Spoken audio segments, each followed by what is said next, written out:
And uh, hello everyone and welcome back to my channel Conventional Science. I hope you all are doing well.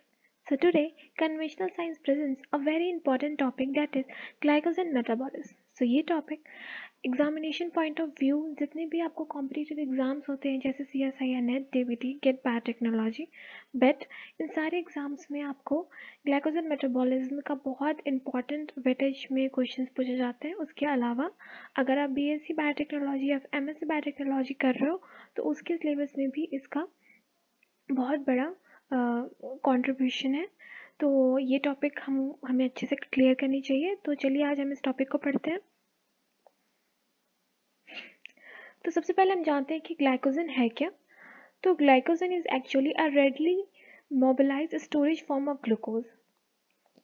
तो क्या होता है कि हमें अपने बॉडी जब हम कोई फूड लेते हैं तो वो फूड क्या होता है उसको हम कन्वर्ट करते हैं ग्लूकोज में, और ग्लूकोज ही हमारा इंस्टेंट सोर्स ऑफ एनर्जी है। जब भी किसी भी टिश्यू और सेल्स को एनर्जी की ज़रूरत होती है तो वो ग्लूकोज के थ्रू अपनी एनर्जी को ऑब्टेन कर पाता है। लेकिन अगर हमारे बॉडी में अगर हम किसी विगरस एक्सरसाइज पर हैं या फिर हम फास्ट पे हैं, उस टाइम पे क्या है हमारे पास कोई भी हम इनटेक नहीं कर रहे हैं कोई भी फूड का, कुछ भी ऐसा चीज़ जो हमारे ग्लूकोज लेवल को इंक्रीज़ करेगा, तो हमारी ग्लूकोज लेवल क्या है धीरे धीरे डिप्लेट होते जाएगी और एक टाइम ऐसा आएगा कि बॉडी का सारी ग्लूकोज जो है वो ख़त्म हो जाएगी, बहुत लो लेवल पे चली जाएगी।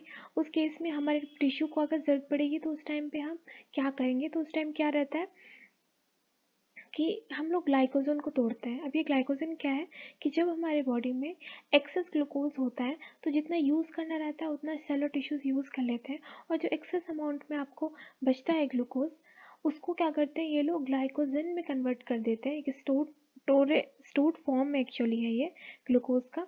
और ये जो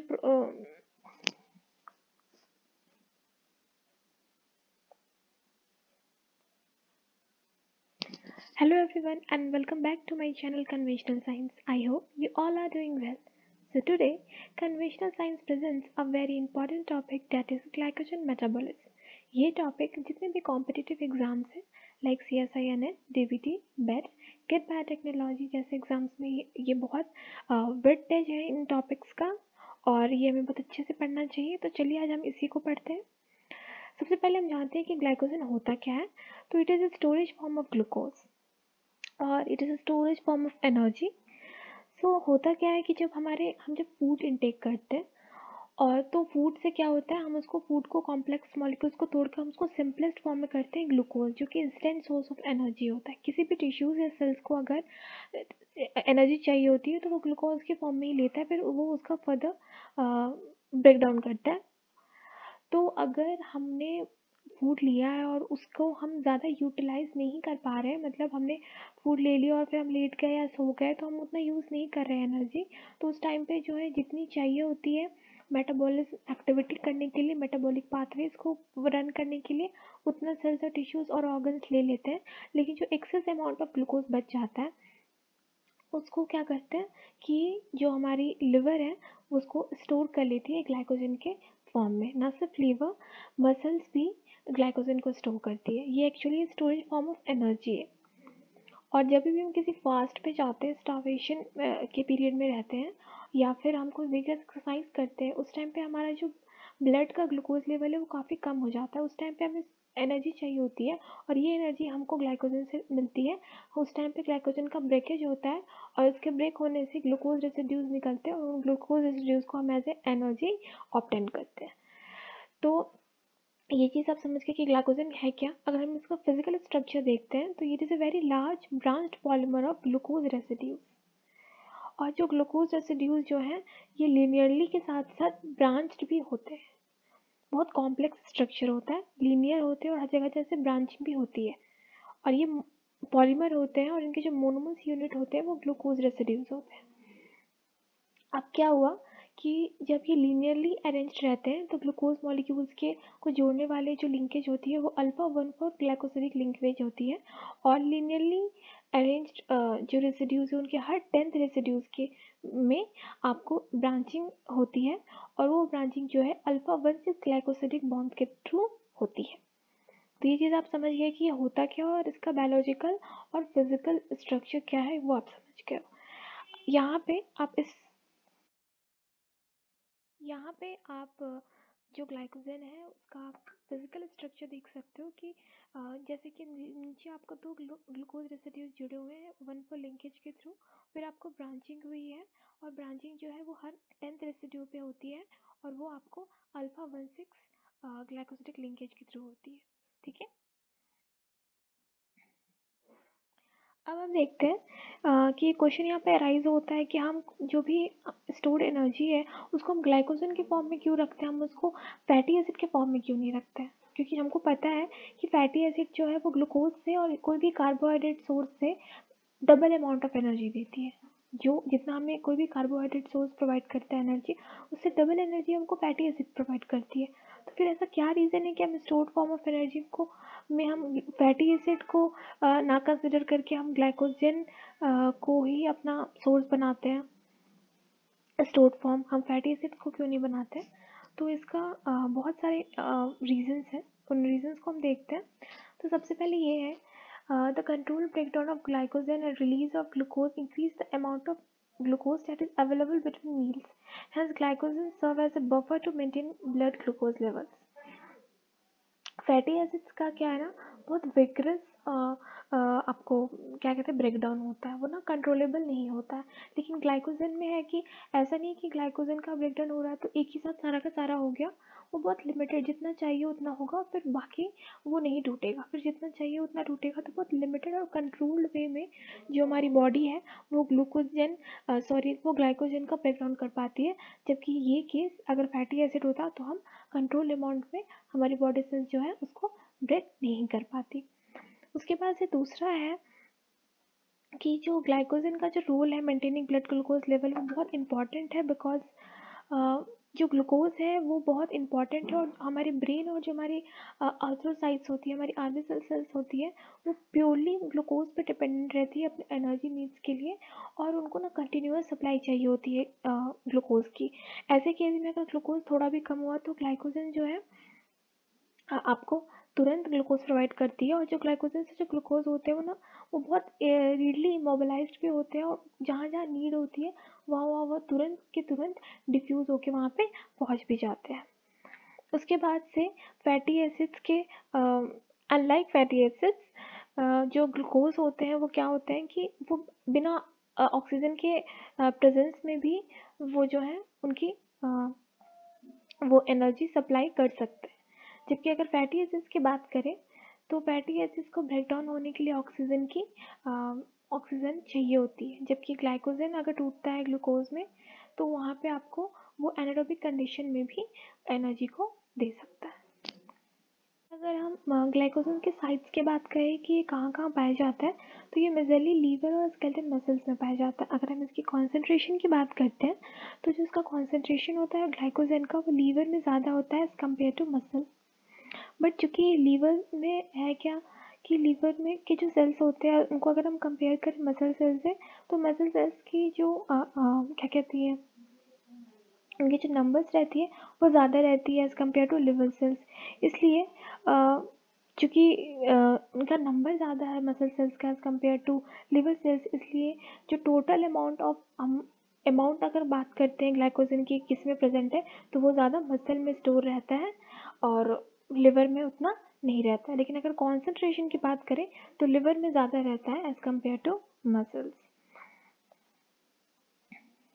उसके बाद से आपको एक ये बात है कि चूँकि ग्लाइकोजन मसल्स और लिवर दोनों में होता है, लेकिन हम जहाँ भी पढ़ते हैं या फिर हम कुछ भी जो ये ग्लाइकोजेनोलाइसिस की प्रोसेस है इसमें हम ज़्यादा पर सिर्फ लिवर को क्यों कंसिडर करते हैं, क्योंकि जो भी लिवर में जो भी ग्लाइकोजन का ब्रेकेज होता है वो आपको वहाँ से जो ग्लूकोज निकलता है वो डिफ्यूज़ होकर हर सेल्स और टिश्यूज़ और ऑर्गन्स के पास जाता है जिसको ज़रूरत होती है। लेकिन मसल्स में जो ग्लाइकोजन प्रेजेंट रहता है उनका ब्रेक डाउन होता है, एनर्जी रिलीज होती है और वो एनर्जी वो खुद के कंजम्पशन के लिए यूज़ करते हैं। मतलब मसल का जो स्टोर एनर्जी रहती है in the form of glycogen, उनका जो ब्रेकेज होता है और जो एनर्जी मिलती है वो अपने खुद के यूज़ में ही ला लेते हैं। उसके बाद से आपको दो प्रोसेसेस हैं, ग्लाइकोजन डिग्रेडेशन जिसको कि हम ग्लाइकोजिनोलाइसिस भी कहते हैं, जिसमें कि ग्लाइकोजन का ब्रेकडाउन होता है और ग्लूकोज रेसिड्यू ऑब्टेन होता है। और दूसरी प्रोसेस होती है ग्लूकोजेनेसिस, जिसमें ग्लाइकोजन का सिंथेसिस होता है। हमें इन दोनों प्रोसेसेस को पढ़ना है। तो सबसे पहले हम देखते हैं कि ग्लाइकोजन बनता कैसे है। ग्लाइकोजन सिंथेसिस, इस प्रोसेस को हम ग्लाइकोजेनेसिस भी कहते हैं, जिसमें ग्लूकोज से ग्लाइकोजन का फॉर्मेशन हो रहा है। और ये कब हो रहा है? जब हमारे बॉडी में एक्सेस ग्लूकोज है और उस टाइम पे हमें जितनी नीड है उससे ज़्यादा है, और उस एक्सेस ग्लूकोज को हम ग्लाइकोजन के फॉर्म में स्टोर कर रहे हैं। तो सबसे पहले क्या होता है कि ग्लूकोज जो है फॉस्फोराइलेटेड होकर ग्लूकोज 6 फॉस्फेट में कन्वर्ट होते हैं थ्रू एंजाइम हेक्सोकाइनेज। और फिर अगर मसल में है तो हेक्सोकाइनेज एंजाइम के थ्रू कन्वर्ट होकर ग्लूकोज 6 फॉस्फेट में। लेकिन अगर वो लीवर में है ग्लूकोज, तो लीवर में ग्लूकोकाइनेज एंजाइम होता है, उससे वो फॉस्फोराइलेटेड होते हैं। उसके बाद से ग्लूकोज 6 फॉस्फेट में कन्वर्ट होने के बाद एक एंजाइम और है फॉस्फोग्लूकोम्यूटेज, जो कि ग्लूकोज 6 फॉस्फेट से ग्लूकोज 1 फॉस्फेट बनाता है। ठीक है। अब ये जो स्टार्टिंग की 3 प्रोसेसेस थी ये सिंपल थी, ठीक है, और इसमें सिंपल एंजाइम से इनका हमें कुछ ज़्यादा जानने का ज़रूरत नहीं है। लेकिन जो बाद के एंजाइम से, मतलब जो ग्लूकोज 1 फॉस्फेट है, उससे हमारा ग्लाइकोजन कैसे बनता है, ये बहुत कॉम्प्लेक्स प्रोसेस है। और इसमें यूज़ होने वाले जो भी एंजाइम्स हैं उनकी फंक्शन भी बहुत कॉम्प्लेक्स है। वो हम देखते हैं कि G1P से अब हमारा ग्लाइकोजन स्टेप बाय स्टेप कैसे बन रहा है। तो इसमें ना जो 3 एंजाइम्स हैं जिनका बहुत इंपॉर्टेंट रोल है और वे बहुत कॉम्प्लेक्स है, वो है आपको, सबसे पहला है यूडीपी ग्लूकोज फॉस्फोराइलेज। ठीक है, यूडीपी का फुल फॉर्म होता है यूरिडिन डाइफॉस्फेट ग्लूकोज है, और पायरोफॉस्फोराइलेज ये एक एंजाइम है जो कि कैटालाइज करता है यूडीपी ग्लूकोज को from UTP and glucose 1 phosphate. मतलब ग्लूकोज 1 फॉस्फेट में ये एंजाइम यूटीपी का एडिशन करता है और यूडीपी ग्लूकोज को बनाता है। ये रिएक्शन कैसे होती है वो आप यहाँ पे देख सकते हो। सबसे पहले जो फिगर दी गई है, स्ट्रक्चर दिखाई गई है, वो आपको ग्लूकोज 1 फॉस्फेट की है। उससे आपका यूटीपी ऐड होता है, यूरिडिन ट्राइफॉस्फेट। और उसके बाद क्या होता है कि यूरिडिन ट्राइफॉस्फेट की एक फॉस्फेट ग्रुप और ग्लूकोज 1 फॉस्फेट का एक फॉस्फेट ग्रुप दोनों आपस में कंबाइन हो जाते हैं। और कंबाइन दोनों अलग हो जाते हैं, और फिर अलग होने के बाद आपस में कंबाइन हो जाते हैं, और बाकी के जो बचे हुए स्ट्रक्चर्स हैं वो आपस में कंबाइन हो जाते हैं। तो हमें नीचे दी हुई स्ट्रक्चर दिखती है जिसको हम बोलते हैं यूडीपी ग्लूकोज।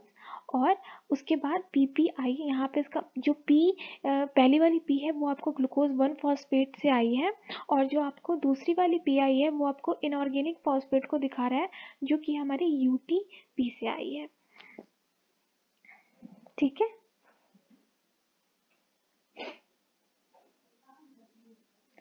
उसके बाद से आपको दूसरी जो एंजाइम है जो कि बहुत इम्पॉर्टेंट है, वो है आपको ग्लाइकोजन सिंथेज एंजाइम। ये बहुत इम्पॉर्टेंट एंजाइम है और ये क्या करती है, यूडीपी ग्लूकोज से ग्लूकोज रेसिड्यू को ज्वाइन करवाती है एक्सटेंडिंग चेन पे। अब आप बोलोगे एक्सटेंडिंग चेन क्या है, तो ये सब जानने से पहले, ग्लाइकोजन सिंथेज की फंक्शनिंग जानने से पहले, हम जानते हैं एक बहुत इंपॉर्टेंट पॉइंट है वो हम पहले डिस्कस कर लेते हैं। तो जैसे कि हम कभी जैसे डीएनए या ट्रांसक्रिप्शन में हम देखते हैं कि हमें एक प्राइमर की ज़रूरत होती है। उस प्राइमर पे हमारा जो आरएनए पॉलीमरेज है वो वर्क करता है और फिर उसी को एक्सटेंड करता जाता है, और इस तरह से हमारा एक पूरा कॉम्प्लीमेंट्री स्टैंड बन जाता है। ठीक है। उसी तरह यहाँ पे क्या होता है कि यहाँ पे भी एक प्राइमर का यूज़ होता है जिसको हम ग्लाइकोजेनिन कहते हैं, जिसमें आपको 8 glycosyl units, glycosyl actually glucose ही होती है, ग्लूकोज के 4th पोजीशन से अगर हम हाइड्रोक्सी ग्रुप को हटा दें तो वो ग्लाइकोसिल में कन्वर्ट हो जाता है। एक्चुअली होता क्या है कि जब हम किसी दो ग्लूकोज मॉलिक्यूल्स को या फिर ग्लूकोज मॉलिक्यूल्स को हम चेन में अगर एक दूसरे से लिंक कर रहे हैं, तो दो किन्हीं दो ग्लूकोज मॉलिक्यूल जब आपस में साइड बाय साइड लिंक्ड होते हैं, तो दोनों का जो OH ग्रुप है वो आपस में मिलके H2O में कन्वर्ट होकर बाहर निकल जाता है, और जो बचा हुआ पार्ट है उसको ग्लाइकोसिल यूनिट्स कहते हैं। तो जब कोई भी ग्लूकोज मॉलिक्यूल्स आपस में कनेक्टेड रहते हैं चेन में, और उस चेन में अगर हमको इंडिकेट करना है कि इतने रेसिड्यूज़ हैं, तो उनको हम ग्लाइकोसिल रेसिड्यूज़ कहते हैं, ग्लूकोज रेसिड्यूज़ नहीं बोलते हैं। क्योंकि ग्लूकोज रेसिड्यूज़ में आपको OH भी रहता है 4 पे, लेकिन जब हम ग्लूकोज मॉलिक्यूल्स को आपस में ज्वाइन करते हैं, एक चेन में लाते हैं, तो उस टाइम पे उनका OH मॉलिक्यूल लिंक होने की वजह से H2O में कन्वर्ट होकर बाहर निकल जाता है और उनमें अब OH नहीं रहता है, इसलिए हम उनको ग्लाइकोसिल यूनिट्स भी कहते हैं। लेकिन हम ज़्यादा कन्फ्यूज़न ना हो तो हम उसको एज अ ग्लूकोज रेसिड्यू ही मानेंगे। तो आप ऐसे मानो कि ग्लाइकोजेनिन एक प्राइमर है जिसमें कि आपको 8 ग्लूकोज यूनिट्स रहते हैं जो कि अल्फा 1,4 लिंकेज से ऐड रहते हैं, ठीक है। और हमारा जो ग्लाइकोजन सिंथेज एंजाइम है ये बिल्कुल पॉलीमरेज की तरह ऐड करता है और इसी प्राइमर को ये एक्सटेंड करते जाता है। कैसे एक्सटेंड करता है कि यूडीपी ग्लूकोज जो है उससे ग्लूकोज को निकाल के इस प्राइमर को में ऐड करते जाता है और ये प्रोसेस रिपीटेड होते रहती है और इस तरह हमारा जो चेन है वो इंक्रीज होते जाता है। उसके बाद जो तीसरी एंजाइम है वो आपको आती, उसको कहते हैं एमाइलो 1416 ट्रांसग्लाइकोसाइलेज। इस एंजाइम को ब्रांचिंग एंजाइम भी कहते हैं। अब है कि इसका क्या रोल है, उसको पहले जानने से पहले हम एक बार रिवाइज कर लेते हैं कि सबसे पहले क्या हुआ। ग्लूकोज से हमारा हेक्सोकाइनेज एंजाइम की मदद से ग्लूकोज 6 फॉस्फेट बना। उसके बाद से ग्लूकोज 6 फॉस्फेट जो है फॉस्फोग्लूकोम्यूटेज एंजाइम के थ्रू उसका आइसोमराइजेशन हुआ और वो ग्लूकोज 1 फॉस्फेट में कन्वर्ट हो गया। फिर ग्लूकोज 1 फॉस्फेट से हमारा यूटीपी बाइंड हुआ और यूडीपी ग्लूकोज फॉस्फोराइलेज एंजाइम के थ्रू क्या हुआ कि G1P जो है मतलब ग्लूकोज 1 फॉस्फेट जो है वो यूडीपी ग्लूकोज में कन्वर्ट हो गया। फिर इस यूडीपी ग्लूकोज पे ग्लाइकोजन सिंथेज ने वर्क किया और फिर ग्लूकोज के रेसिड्यू को प्राइमर में ऐड करते गए और इस तरह एक लीनियर चेन हमारा बन गया जिसमें कि बहुत सारे ग्लूकोज रेसिड्यू हैं। लेकिन अब हमको ये पता है कि ग्लाइकोजन में सिर्फ लीनियरली अरेंज नहीं रहते हैं ग्लूकोज उनकी कॉम्प्लेक्स ब्रांचिंग भी होती है। तो हम ब्रांच बनाने के लिए हम ब्रांचिंग एंजाइम को यूज़ करते हैं।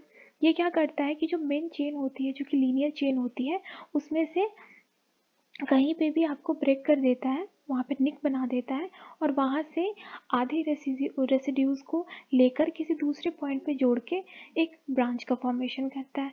ये कैसे होता है वो आप एक फिगर के थ्रू समझ सकते हो। तो यहाँ पे आप देख सकते हो कि सबसे पहले जो आपको आप लेफ्ट साइड से आप देखना स्टार्ट करो तो आप देख रहे हो कि आप जो भी आपको दिख रहा है स्ट्रक्चर वो आपको प्राइमर का स्ट्रक्चर है, ठीक है। उस प्राइमर पे हमारे ग्लाइकोजन सिंथेज ने वर्क किया और क्या किया कि उस पर फर्दर उन्होंने नए ग्लूकोज रेसिड्यू को ऐड किया। मतलब जो पहले से हमारा प्राइमर है जो आप वाइट में देख रहे हो उसके बाद जो ब्लैक बीड्स जैसे दिख रहे हैं वो आपको नए ग्लूकोज रेसिड्यूज हैं जो कि ग्लाइकोजन सिंथेज ने ऐड करा है, ठीक है। उसके बाद से ब्रांचिंग एंजाइम क्या करता है कि जो मेन चेन रहता है लीनियर चेन रहता है ग्लूकोज मॉलिक्यूल्स का, तो जैसे कि आप देखो कि जो इधर लेफ्ट साइड वाली चेन है वहाँ पे आपको जो दिखाया गया है डॉटेड लाइंस के थ्रू कि उतने चेन को काटा गया है और उठा के राइट वाली चेन में ज्वाइन किया गया है through 16 through alpha 16 glycosidic bond, ठीक है। तो ये काम होता है हमारे ब्रांचिंग एंजाइम का। तो आप ओवरऑल समझ गए हो कि हमारा ग्लाइकोजन किस तरह से बन रहा है। G1P मतलब ग्लूकोज 1 फॉस्फेट तक तो इसका बहुत सिंपल प्रोसेस था, एक एक एंजाइम्स वर्क कर रहे थे और उसको कन्वर्ट करते जा रहे थे।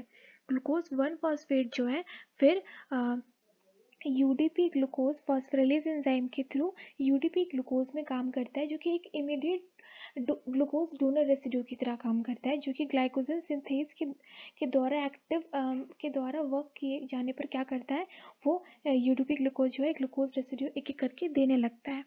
उसके बाद से एक चेन बन जाता है, ठीक है। उस चेन पे फिर ब्रांचिंग जो है वो हमारा ब्रांचिंग एंजाइम कराता है और किस तरह से कराता है वो आप अभी इस फिगर के थ्रू देख चुके हो। तो ये यहाँ पे हमारी जो है ग्लाइकोजन सिंथेसिस मतलब जो ग्लाइकोजेनेसिस की प्रोसेस है वो खत्म होती है। अब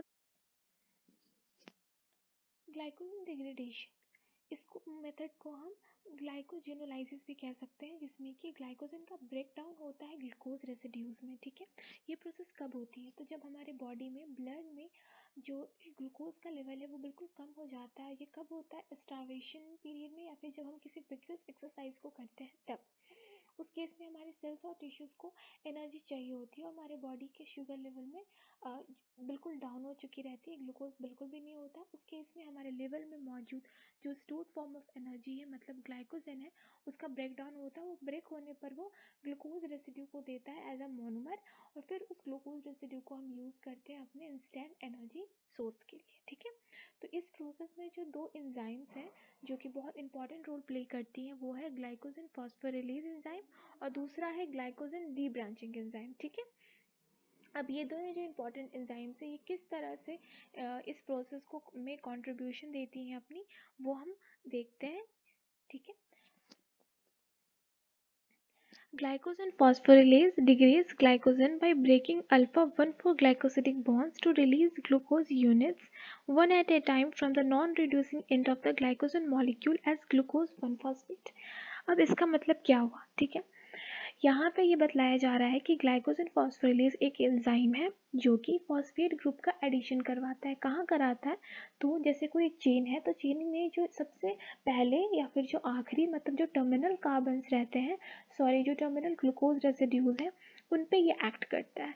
तो टर्मिनल ग्लूकोज रेसिड्यूज पे जाकर ये अटैक करता है और फॉस्फेट ग्रुप का एडिशन करवाता है उस रेसिड्यू पे। जैसे ही उस टर्मिनल ग्लूकोज रेसिड्यू पे फॉस्फेट ग्रुप का एडिशन होता है, वो खुद ब खुद जीवन पी में कन्वर्ट हो जाता है, मतलब ग्लूकोज 1-फॉस्फेट में कन्वर्ट हो जाता है फॉस्फेट के एडिशन के बाद, और खुद ब खुद वो जो मेन चेन है जिसमें बहुत सारे ग्लूकोज रेसिड्यू मतलब अटैच्ड है, वो खुद ब खुद उस मेन चेन से बाहर निकल जाता है in the form of glucose one phosphate. अब हमारा ग्लूकोज 1-फॉस्फेट बन चुका है। अब इससे हमको ग्लूकोज बनाना है ना। तो इसमें क्या करते हैं कि सबसे पहले जो एक एंजाइम यूज़ हो रहा है, वो आपको यूज़ होता है फॉस्फोग्लूकोम्यूटेज, जो कि एक आइसोमेरेज एंजाइम है जो कि G1P को, मतलब ग्लूकोज 1-फॉस्फेट को ग्लूकोज 6-फॉस्फेट में कन्वर्ट करता है। फिर ये ग्लूकोज 6-फॉस्फेट जो है, ग्लूकोज 6-फॉस्फेटेज एंजाइम जो कि लिवर में ही मौजूद रहता है, उसके थ्रू GCP मतलब ग्लूकोज 6-फॉस्फेट ग्लूकोज में कन्वर्ट हो जाता है, और इस तरह से हमारा ग्लाइकोजन से ग्लूकोज में ग्लाइकोजन जो है वो टूट के ग्लूकोज में कन्वर्ट होता है, ठीक है। अभी फिर जो दूसरी एंजाइम है वो है आपको ग्लाइकोजन डी ब्रांचिंग एंजाइम, ठीक है। अभी फिर आप बोलोगे कि यार जब ग्लाइकोजन फॉस्फोरिलेज एंजाइम से ही हमारा जो है ब्रेकडाउन हो रहा है, उसी के थ्रू हम ग्लूकोज जब बना ले रहे हैं, तो फिर क्या ज़रूरत है हमको ये दूसरे एंजाइम की?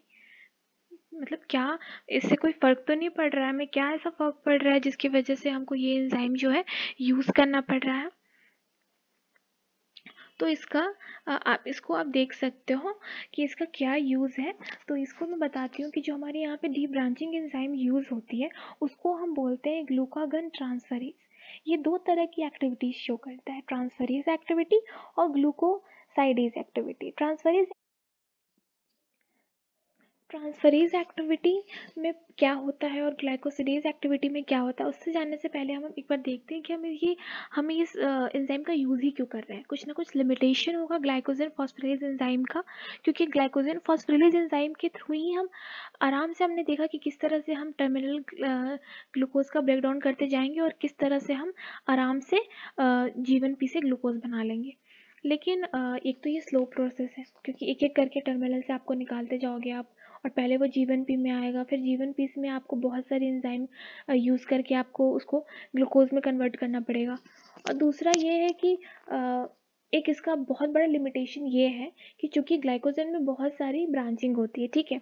तो जिस पॉइंट से ब्रांचिंग होती है, अगर वहाँ से हम मॉलिक्यूल्स को काउंट करते हैं, जैसे कि आप यहाँ देख सकते हो कि यहाँ पे ब्रांचिंग हुई है इस पॉइंट से, ठीक है। यहाँ से अगर हम काउंट करेंगे तो 1 2 3 4 5 6। तो यहाँ पे एक ये होता है कि अगर ब्रांचिंग पॉइंट से जो रेसिड्यू, ग्लूकोज रेसिड्यू का नंबर है वो 5 से कम है, तो उस केस में जो हमारा ग्लाइकोजन फॉस्फोरिलेज एंजाइम है उस पर एक्ट नहीं कर पाता है।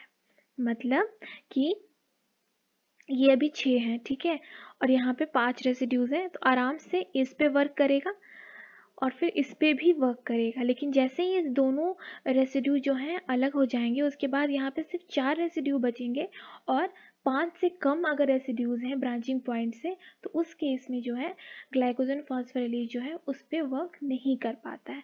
तो यहाँ पे हमारा डी ब्रांचिंग एंजाइम यूज़ होता है, और चूँकि ये 2 तरह की एक्टिविटी शो करता है। तो पहली एक्टिविटी है ट्रांसफरेज एक्टिविटी, जिसमें ये क्या करता है कि जो भी ब्रांचिंग है उस ब्रांचिंग में से जो 3 रेसिड्यूज हैं उनको रिमूव कर देता है और इसको मेन चेन पे, दूसरे मतलब लीनियर चेन पे भेज देता है।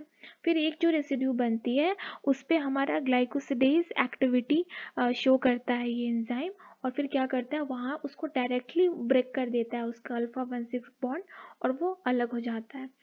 तो यहाँ पे इस पे हमारा वर्क करता है ये एंजाइम, मतलब यहाँ पे वो अपनी ग्लाइकोसिडेज एक्टिविटी शो करता है और यहाँ पे वो क्या करता है, ब्रेक करता है अल्फा 1,6 बॉन्ड को। तो यहाँ पे जो रेसिड्यू निकल के आ रही है वो डायरेक्ट आपको ग्लूकोज रेसिड्यू ही निकल के आ रही है।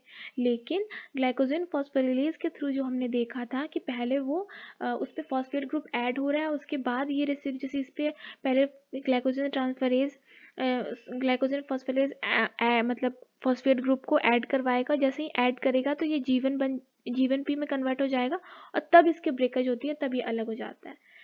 तो ये जीवन पी से फिर हमको बहुत सारे 2-3 एंजाइम्स यूज़ करके फिर उसको ग्लूकोज में कन्वर्ट करना पड़ता है।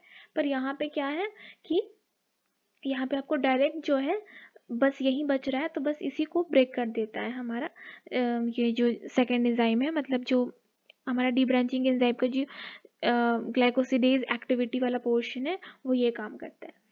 तो अभी है कि ये जो डी ब्रांचिंग है वो सिर्फ एक ग्लूकोज मॉलिक्यूल को ही जो है वो बहुत बहुत सारे अगर ग्लूकोज रेसिड्यूज है किसी चेन में, तो उनमें से बहुत कम को ही वो कर पा रहा है। जैसे कि यहाँ पे इतने सारे थे और उसमें से सिर्फ एक रेसिड्यू को ये ब्रेक कर रहा है, तो इसका इतना ज़्यादा रोल नहीं है इस डी ब्रांचिंग एंजाइम का इस प्रोसेस में। इसलिए ये कहा जाता है कि 92% जो है ग्लूकोज रेसिड्यू जो है वो जीवन पी में पहले कन्वर्ट होते हैं, मतलब ग्लाइकोजन फॉस्फोरिलेज के थ्रू उनका ब्रेकडाउन होता है और वो जीवन पी में कन्वर्ट होते हैं, और उसके बाद वो ग्लूकोज में होते हैं बहुत सारे एंजाइम के यूज़ के थ्रू जो हमने देख चुके हैं।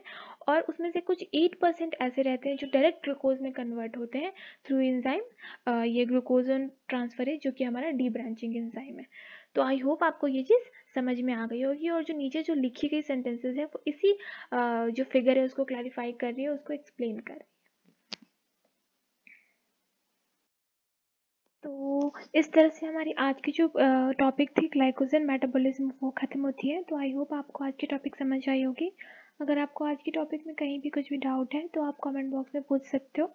उसके अलावा अगर आपको आज की टॉपिक की पीडीएफ चाहिए तो आप मेरे इंस्टाग्राम पेज, जो कि जिसका नेम भी सेम ही है कन्वेंशनल साइंस, उस पर मैसेज कर सकते हो। और अगर आपको मेरी वीडियो अच्छी लगी होगी then please like, share and subscribe, and thank you so much again, and be safe and stay at home. Thank you.